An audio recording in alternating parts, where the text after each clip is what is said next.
Part 10. This is such hard work.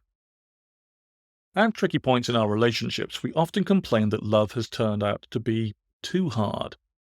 Perhaps we are repeatedly arguing over minor domestic details, and maybe it's been a long while since there was any uninhibited fun and delight.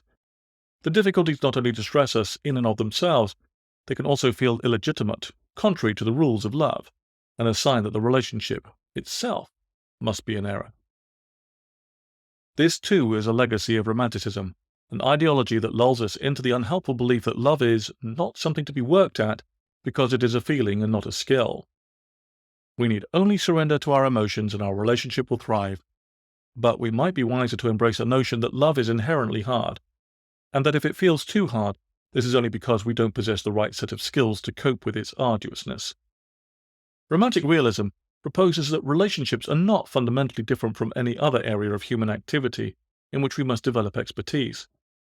It argues that it is no less peculiar to imagine that we might be able to love without an education than we would be able to land a plane or perform brain surgery without one. It seeks successful love as a skill that can be dissected and systematically learnt, and suggests that we should find nothing cold or eerily rational about the calculated preparation.